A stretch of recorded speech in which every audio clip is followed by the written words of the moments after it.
বিজ্ঞানীরা পরীক্ষা করে দেখেছে নেদারল্যান্ডের এবং চায়নার কয়েকটা বিজ্ঞানাগারে কয়েক হাজার স্টুডেন্টের উপর পরীক্ষা করে দেখেছে যারা কার্টুন দেখে। একটা পরীক্ষার নাম হচ্ছে ইইজি। এই পরীক্ষা করে দেখেছে যে ওই বাচ্চাদের ব্রেইনের যে সেল নিউরন, ওইটার স্ট্রাকচার, ওইটার কেমিস্ট্রি, ওইটার গঠনটাই চেঞ্জ হয়ে গিয়েছে। মারাত্মক ব্যাপার, গঠনটাই চেঞ্জ হয়ে গিয়েছে এবং ব্রেইনের মধ্যে নতুন নতুন মিউটেশনের মাধ্যমে নতুন নতুন খারাপ কোষ, খারাপ টিউমার, ক্যান্সারের দিকে ব্রেইনটাকে ধাবিত করতেছে। আজকে দেখেন না যে 2.5 বছরের বাচ্চা কার্টুন ছাড়া তাকে খাওয়ানো যায় না। এটা বাস্তব, খাওয়ানো যায় না। 5 বছরের বাচ্চা ঠিকমতো কথা বলতে পারতেছে না। তার যে ল্যাঙ্গুয়েজের যে ডেভেলপমেন্ট সেটা হচ্ছে না। সোশ্যাল ডেভেলপমেন্ট, কার সাথে কীরকম বিহেভ করতে হবে সেটা সে জানে না। কারণ আপনি ছোটোবেলা থেকে মনে করতেছেন সে তো বাইরে যাচ্ছে না, কার্টুন দিয়ে রাখছেন। তার ব্রেইনের পুরো প্যাটার্ন, স্বাভাবিক যে প্যাটার্ন সেটা চেঞ্জ হয়ে গিয়েছে। এটাই সত্যি, এটা বাস্তব। এই কাজটা দয়া করে করবেন না। চ্যানেলটি সাবস্ক্রাইব করে আমাদের সঙ্গেই থাকুন। এমন 5টা কাজ আছে যে 5টা কাজ করলে পরে ইনশাআল্লাহ, যদি আল্লাহ চায়, তার আখিরাতের জীবনটা যেমন সফলতায় ভরপুর হয়, এর বাই প্রোডাক্ট হিসেবে আমাদের এই দুনিয়াতে সে ইনশাআল্লাহ সফল হয়ে যাবে।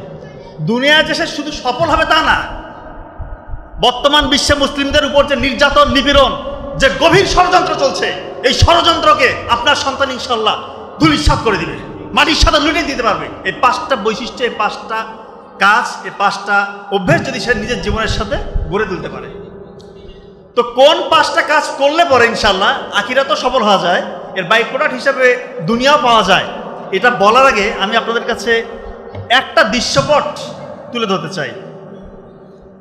একটু চিন্তা করেন, আজকে থেকে প্রায় 20-25 বছর আগে পরিবারগুলোর কথা একটু চিন্তা করেন।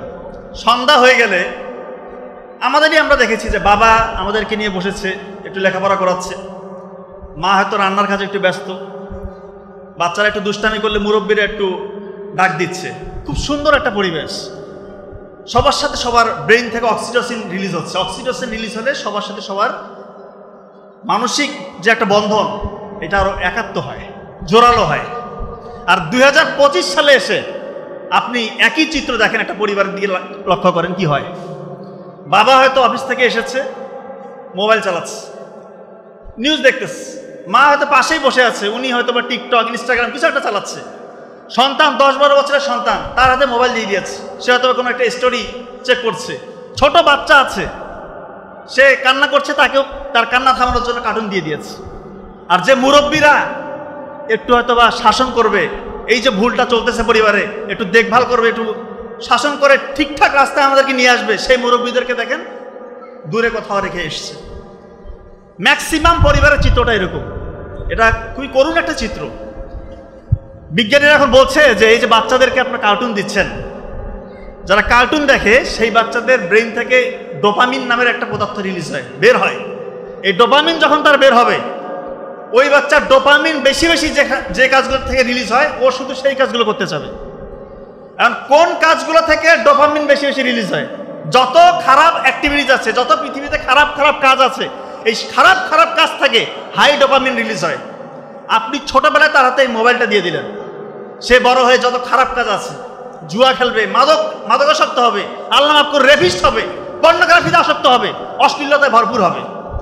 আমি বারবার একটা কথা বলি, এই যে অশ্লীলতা, এই পর্নোগ্রাফি ইন্ডাস্ট্রি একটা $multi-trillion ইন্ডাস্ট্রি, এটার উদ্দেশ্য এবং কাজই হচ্ছে মুসলিম যুবকদেরকে ধ্বংস করা, মুসলিম পরিবারগুলোকে টুকরো টুকরো করা, মুসলিম সমাজ ব্যবস্থাকে ধ্বংস করে দেওয়া। আলটিমেটলি কোনো রাষ্ট্র যেন মাথা উঁচু করে দাঁড়াতে না পারে, এটা তাদের একটা ম্যাসিভ প্ল্যান, গভীর ষড়যন্ত্র। এবং এই ষড়যন্ত্রে আমরা আমাদের বাচ্চাদেরকে ছোটবেলায় তাদের হাতিয়ার বানিয়ে দিচ্ছি। হয় বুঝে না বুঝে যেভাবেই হোক এটা হয়ে যাচ্ছে, এটা হয়ে যাচ্ছে। করুণ দৃশ্য। আজকে দেখেন মুসলিমরা সব জায়গায় অপ্রেসড, সব জায়গায় আমাদের মুসলিম ভাইয়ের নির্যাতিত হচ্ছে, অথচ মনে হচ্ছে আমাদের কিছুই নেই। ওই হারানো গৌরব কোথায় গেল? আজকে আমরা মাথা উঁচু করে দাঁড়াতে পারছি না। কেন পারছি না? থাকবে না, আমাদের মধ্যে ওই শক্তিটা ভিতর থেকে আসবে না। বিজ্ঞানীরা পরীক্ষা করে দেখেছে নেদারল্যান্ডের এবং চায়নার কয়েকটা বিজ্ঞানাগারে কয়েক হাজার স্টুডেন্টের উপর পরীক্ষা করে দেখেছে যারা কার্টুন দেখে। একটা পরীক্ষার নাম হচ্ছে ইইজি। এই পরীক্ষা করে দেখেছে যে ওই বাচ্চাদের ব্রেইনের যে সেল নিউরন, ওইটার স্ট্রাকচার, ওইটার কেমিস্ট্রি, ওইটার গঠনটাই চেঞ্জ হয়ে গিয়েছে। মারাত্মক ব্যাপার, গঠনটাই চেঞ্জ হয়ে গিয়েছে এবং ব্রেইনের মধ্যে নতুন নতুন মিউটেশনের মাধ্যমে নতুন নতুন খারাপ কোষ, খারাপ টিউমার, ক্যান্সারের দিকে ব্রেইনটাকে ধাবিত করতেছে।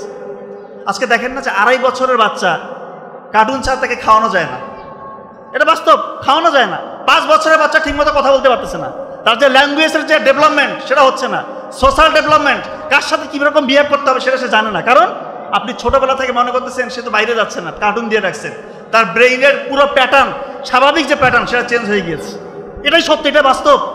এই কাজটা দয়া করে করবেন না। এখন আমরা দেখি যে বাচ্চা কাচ্চাকে নিয়ে আসে, 5 বছর হয়েছে ঠিকমতো কথা বলতে পারে না। তো যাই হোক, যে কথাটা আমি বলছি যে 5টা এরকম কাজ আছে, যে 5টা কাজ করলে পরে ইনশাল্লাহ আখিরাতেও কল্যাণ পাওয়া যাবে। আল্লাহ চাহে তোর বাই প্রোডাক্ট হিসেবে আমরা দুনিয়াতেও সফল হতে পারবো।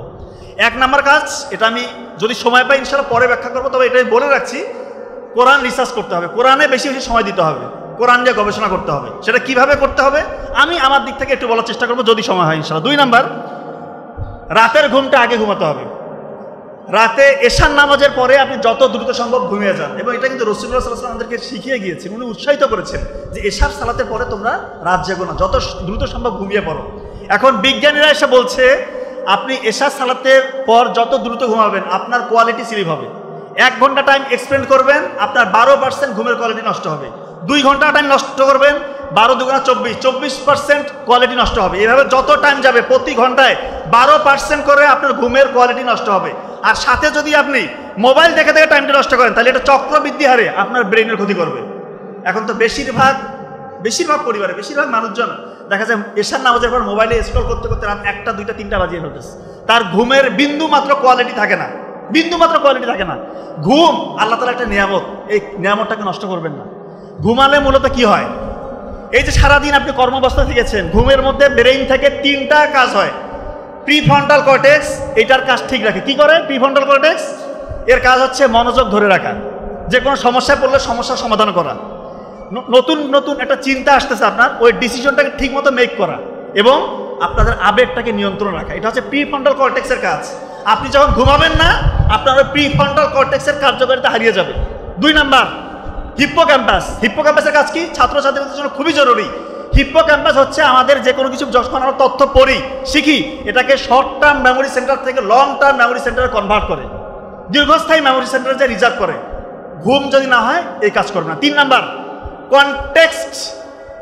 আমাদের যে হচ্ছে ইন্টালেকচুয়াল যে কনটেক্সট, এইটাকে ঠিকঠাক রাখে। অর্থাৎ আপনি যত তথ্য আপনি কিছু শিখেছেন এগুলোকে ধারাবাহিকভাবে গুছিয়ে রাখে ব্রেইনের ওই জায়গাটা।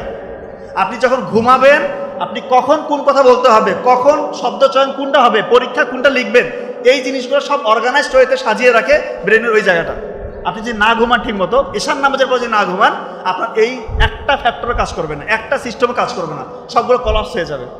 তার মানে এটা কি জরুরি কি জরুরি না? এশার নামাজের পরে ভাইয়া আমি বলতেছি, সন্তানরা যদি বলে যে আমি লেখাপড়া করবো, প্রয়োজন নাই, তুমি ফজরের সময় উঠো। এবং 2 নম্বর পয়েন্ট আমার এটাই, 2 নম্বর পয়েন্ট হচ্ছে ফজরের আগে উঠতে হবে। দুনিয়ার কোনো পরীক্ষা নাই যে পরীক্ষা তুমি সফল হতে পারবে না যদি ফজরের আগে উঠো। উঠে তাহাজ্জুদের সালাত আদায় করে 2 ঘন্টা চোখের পানি ফেলো, যে কোনো পরীক্ষা ইনশাআল্লাহ কামিয়াব। এবং ফজরের, আমার ভাই খুব ভালো বলে, ফজরের আগে উঠলে ব্রেইন থেকে আলফা ওয়েভ, ব্রেইনের মধ্যে আলফা ওয়েভ তৈরি হয়। ওই সময় যদি কেউ 1 ঘন্টা পরে, অন্য সময় 4-5 ঘন্টা পড়ার সমান। এবং আপনি দেখবেন ফজরের নামাজ পড়ে যখন আসবেন, ওইটা ফ্রেশ এয়ার, ওই যে অক্সিজেনটা একদম ফ্রেশ অক্সিজেন, ওইটা আমাদের প্রতিটা কোষে কোষে যায়।